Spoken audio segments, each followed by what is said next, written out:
Welcome to Cartoonist Kayfabe. My name's Ed Piskor. I'm Jim Rugg. Nature abhors a vacuum, Jimmy. Man, there's always space to fill in this universe, and we're going to be talking about amputee love. Big demand for that. It wasn't being satisfied.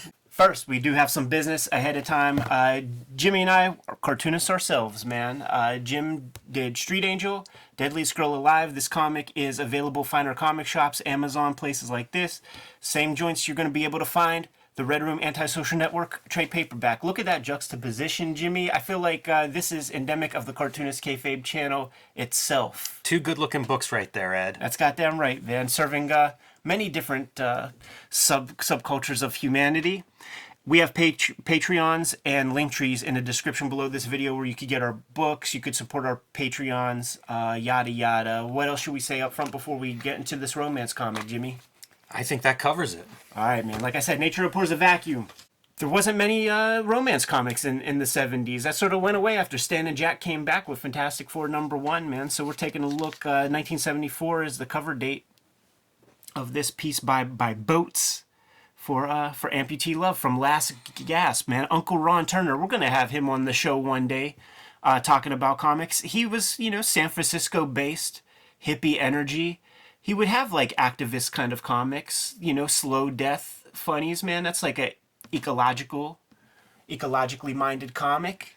Was the early publisher of Barefoot Gen, which I didn't realize that. Yeah, Wow. yeah. Like my set of Barefoot Gens over there, man. All Last Gasp publications. Yeah, I'm eager to talk to Ron Turner. What a history. Hey, let's not sleep on this cover, Ed. One, I don't know what this is. This red little bit. It is the bottom of a crutch. Oh, got it. But got see, it, yeah. if you're part of the what do they call them? The monoped subculture of people, the jargon is sticks. Gotcha. The other part that I appreciate is our blonde here on the couch licking the amputee, the end of the guy's arm with his arm around her. Pretty subtle, even though it's in the center of the cover, but I didn't want anybody at home to miss that detail. Of course, man. Yeah, like at first blush, you might be like, well, where are the amputees? Like there's a little gimmick there, man. You see the little leg joint, and you fast forward and you go into the front cover here, and you hear like Ron Turner and some other people say that like the artist Boats looked at actual amputated limbs for reference for this piece, man. I would expect that from Yeah. a good artist. Yeah, absolutely, man. That's a good hi-fi as well, by the way, man.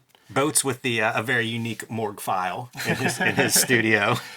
So here's one question for you, Jimmy. We got the editorial intro piece, man, from Uncle Ron, telling us that this comic by Rich and Renee, whose surnames are not included in the proceedings, Miss Renee, amputee herself, man, and she got her husband to do the drawing. She did the writing, got her husband to do the drawing. My question for you, like, is this kayfabe? I did some research, couldn't find much on Rich and Renee. Your answer could kind of color the approach I have going forward, because this is a double binding review that can go either way for us as we're talking, because if it's kayfabe, then we bought into something whenever like I say how We're marks. yeah, we're marking out. But if we think it's kayfabe, then you can't diminish the work. You know what I'm saying? Because it's coming from an authentic place. So just handle it straight up. I think we do handle it straight up. But anytime there's a question of whether it's kayfabe or a bring it up. shoot, no, just in general, like, because I feel like I encounter this in life a lot. Okay. A lot of stories I hear, and it's kind of like, is that legit or is Yeah. that? I love it that you asked the question, because in my mind, it's a great storyteller. And Right. whether it's legitimate or not, if it's legitimate, it's an awesome document. If it's somebody that just had a creative idea of making this in the middle of like underground comics and romance comics and like all this stuff, it's a great comic. Like, I'm happy with either outcome. I would rather it's kayfabe, that it's like these guys had an idea and made a comic that here we are. It's 1975, I think, publication date. So here we are 46 years later going, good comic.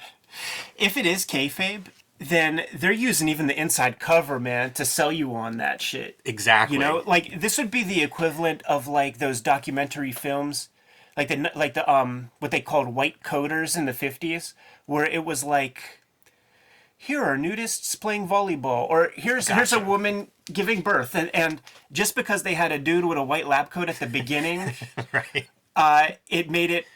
it bypassed obscenity law, so that the guys who were jerking off in their trench coats, you just look past the baby that's squirting out of that lady's vagina, but you're going to get to see a vagina on screen.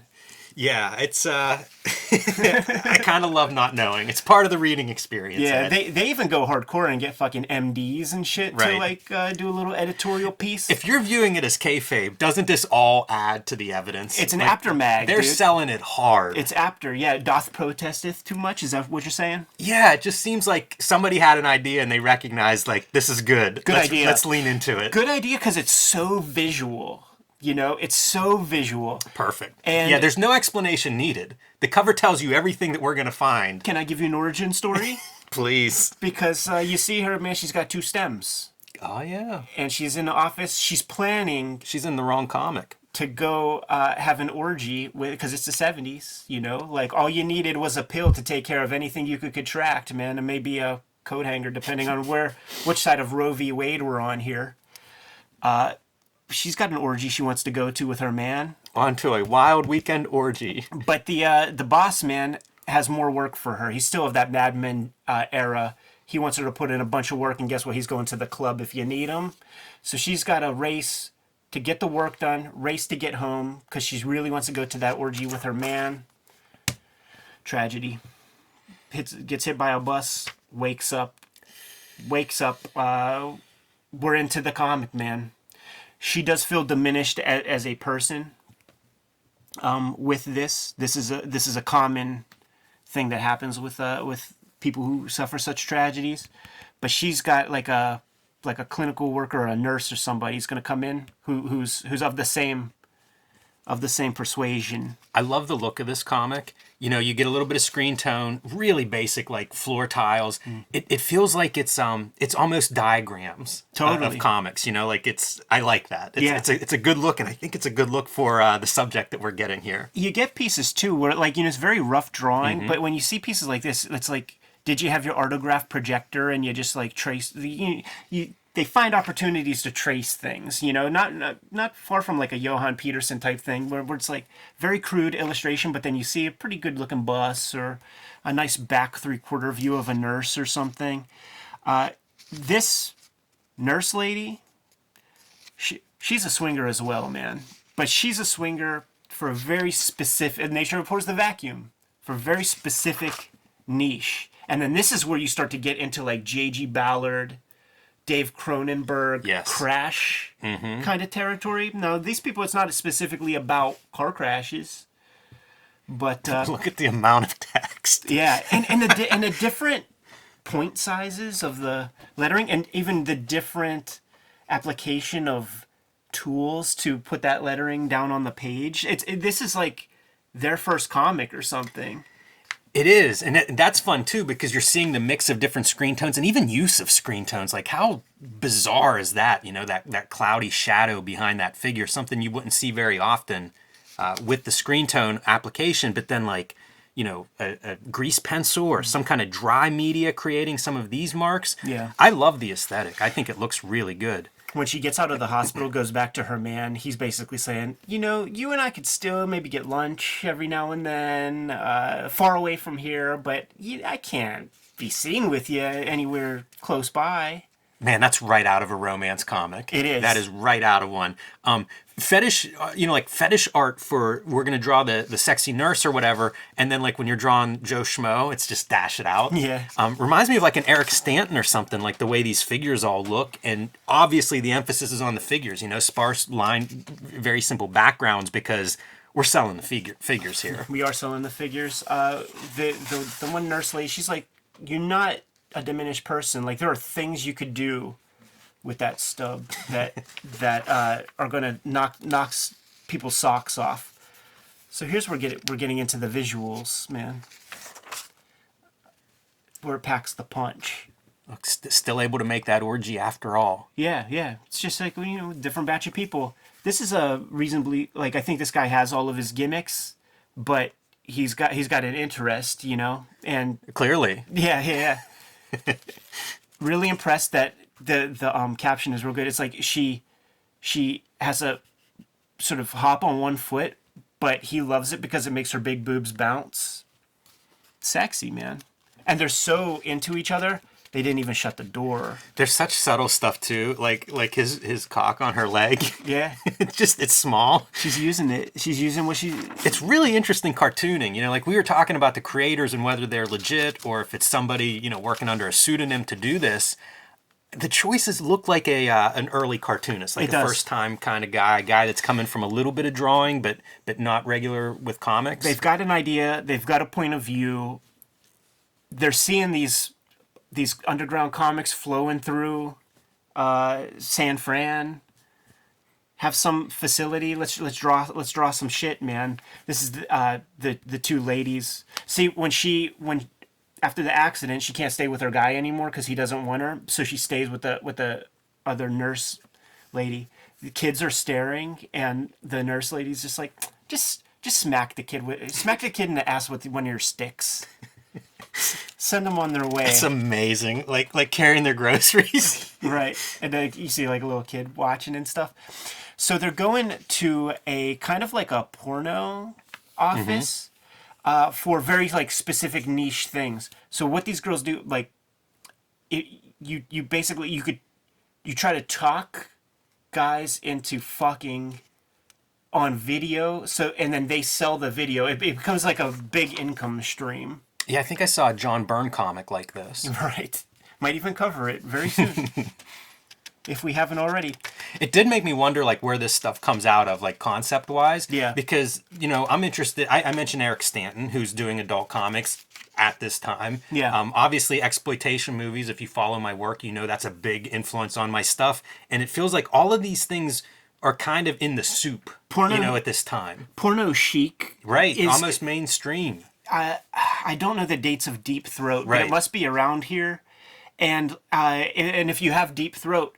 Those Mitchell brothers who did Behind the Green Door, they are San Francisco-based guys. So liberal culture out there in San Fran, like I imagine you could have like got some stag films, like some of the reel-to-reel gimmicks there in the Tenderloin or something. And that's what this is. They call it video. In cassettes, it's like, wow, how old are VCRs? That is interesting. Like I was alive when in the 80s when my folks got their first VCR, but there must have been like the bleeding edge kind of VCR people or something. Yeah, it's not hard to imagine if this is legitimate, if it's somebody, a visual artist who is connected to adult film or whatever, that's bringing, his skill set to a comic book, this idea. Right. This is a phone conversation about the like she's getting a big insurance payday from the accident, and she does legitimately get it. When the insurance man comes over to like cut him their check. They start flirting with him, and he's like, "Oh, I've never been with a lady that doesn't have all her bits. Like, I could be interested in that." I also like the idea that if this is legitimate, all these words reflect like suddenly you have an outlet. A group that is not represented much in underground comics. You've got one, so you've been waiting to get this off your chest. The argument for the legitimacy is some of the subtle things in here that I would. I could point out point for point, like, that is interesting. Like, would you be, things that you don't necessarily think about. She's going to go buy a car, and it's a sports car that she was ready to pay with cash. And these guys are talking in the back like, man, like, we can't give this girl this kind of car. Like, just tell her that it's already sold to somebody because of, like, I guess there's some sort of insurance, like, she drives this off the lot. They're responsible until it's off the block or something. But there's something in here that makes me feel like there might be legitimacy to It's funny too because if it's kayfabe, you think like if you're the storyteller, you're brainstorming like every scenario that you could put somebody in, and discrimination, of course. Yeah. I mean, obviously, like lots of discrimination throughout this, but this is like such a very specific one that's like interesting. I can think of a million discriminatory things, but you think that some gross auto salesman who's about to receive cash, like, is ever going to turn a soul down. That seems so right. specific. Especially these guys. You could see him in the front row of wrestling matches before Hulk Hogan was the Right. great It's American funny to hero. think of like somehow you're making a salesman, a used car salesman, like more scummy. Right. So the girls have to settle for just like a pretty cool Lincoln Continental or something. Yeah, that's like a pimp car. Yeah. Yeah. Flirting with the car salesman there, and he's intrigued. He's intrigued. You know what? Another part that made me think about, like, maybe this isn't kayfabe, is, you know, these girls, they still have their I don't want to say vanity, but they care about how they look or whatever. Want to wear pantyhose, so they talk about like the specifics to ways to sort of sew up the stockings so that you could still rock some pantyhose on your good one, man, and have it kind of you know, pocketed up. Right. And there's like, you could send a self-addressed stamped envelope to get like the sewing plan. See, like, if this is kayfabe, this is incredible freaking kayfabe, because it's like, if you are an amputee, like, you could send away for sewing instructions. I wonder like what else exists the way comics do, because this kind of stuff, I'm completely callous to this because it's used so much in comics, right? Where it's like I'm spoofing, I'm having as if like I had Silver Age characters in the history of my little indie comic, or fake ads that you could send away from.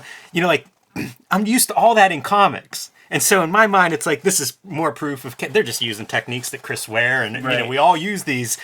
But if it's legit, I'm such an asshole. I know, that's what I'm saying. Like, we've got to like tread so lightly. If you're into something else besides comics, like, do you have this kind of like weird meta build up of like, of course it's fake ads. Right. They're in every other comic I read. Yeah. Yeah, I mean, if it is like this is sort of an invention, you know, like Crumb obviously did some pretty crazy ones in Zap that people talk about to this day. So, you know, is that a legacy of that? I don't know. But our girls, they're gussying up, dude. This is. Just when I feel bad for calling it kayfabe, then you see that. when I was on the set of a movie, man, there's a lot of downtime, and I met some ladies who were like a part of the mermaid subculture that exists, dude, and they sew together their own like mermaid tails, and you can find a lot of YouTube videos of these ladies trying this stuff out. There are the girls that have money. There's a certain kind that you get, because it's not like, dude, you get water in there. You ever wear some hip waders and I have. I know the danger get a of little that. water caught in your gimmick, man? Like there are things that have to be done if you're gonna frolic in a pool as a mermaid, man. So, There are these springs in Florida. It's like this commercial thing that you go to. Whenever my in-laws moved to Florida, we were visiting, and it's like, we got to go to this, because they had gone to it like, I don't know, when Natalie was a little girl. Yeah. So we went to it like 30 years later. It had not been updated at all, but it's women in mermaid, like underwater swimming, you know, like you're watching them through a wall, like a giant aquarium wall. yeah, you see that in canon films. Except I think it was old when she was a kid, and it was 30 years older when we revisited it, and wow. Anytime I see a mermaid, I have to think about it, though. It was also kind of an uninspired show. It didn't do a lot. Jimmy, babies are getting made at this orgy. Yeah, wow. That's your money page there. Yeah. That's like the big schmoz. The big schmoz, man, the battle royale. Everybody's running in. And listen, man, this isn't Aristotle. You know, there's not some big conflict. There's not some climax beyond orgasms. Yes, beyond the climaxes we're literally showing on the screen right now. Right. So I guess the arc of our character is she just became very comfortable. Yeah, her life didn't end with this this bus accident. Exactly. And she's living her best life. Empowering. And these girls, listen, the story of Orgy Isle, issue number 2. It's yet to come out, so it's kind of like the Ben Enlund schedule of The Tick, you know? But I would read it. Yeah, this is a cool everything. It's such a great artifact of like comics really getting to that point where you could make comics about anything. Yeah. There were mechanisms to publish them and distribute them. And this has, it's one of the most memorable of these underground comics for a reason. Yeah, another one of those underground comics that, like, Chuck Biscuits or something, where it's like the cartoon, they made one comic, and like the Black and White boom, they didn't become R-Crumb, so they didn't make a second. Yeah, I'm on board with that. I like these kind of one. I mean, they certainly made a more memorable comic than most people's. That's got them right. One comic. So kudos to that. I wonder if Uncle Ron printed this up because a big vein of the income for those early publishers was psychedelic posters. Created the early distribution mechanism for these comics, and we're gonna have to get Uncle Ron on the channel to chat with us, man, and figure out like what that trajectory is. Were you doing the psychedelic posters for shows, and then you just launched, and you had some extra glossy paper in the facility, man, had a dude who knew how to draw comics. Man, it makes me wonder like how this book sold. Because imagine you buy comics at a head shop and you see this. Could you not buy this? Oh, I know. You're getting it. Like, if you came in contact with this wherever you buy your head shop comics, you have to buy it. There was a reason why that was the one you were reading in our spread shop yes. advertisement. Yep, I know a good comic when I see it. And there's many other good comics to take a look at, but that's all for today on the Cartoonist Kayfabe channel. Kayfabers, like, follow, subscribe to the YouTube channel. Hit the bell. We'll notify you when new vids are available. Subscribe to the Cartoonist Kayfabe e-newsletter at the links below this video. You can also find Cartoonist Kayfabe t-shirts and merchandise at the links below this video. Did we skip something? We did. What did we skip? Join me on patreon.com/JimRugg, where you can download a dozen out-of-print zines and mini comics of mine. You can see a bunch of my original art, scripts, process of how I make comics like Street Angel, Plain Jane's, Octobriana, and more. That's at patreon.com/JimRugg. Patreon.com/Ed Piscors, where I'm serializing the Red Room comics before they hit paper. Red Room, the Antisocial Network, in stores now. Red Room Trigger Warnings, issue number 1, hitting stores in December. All right, man. Give them those marching orders, Jimmy. Let's get the hell out. Read more comics.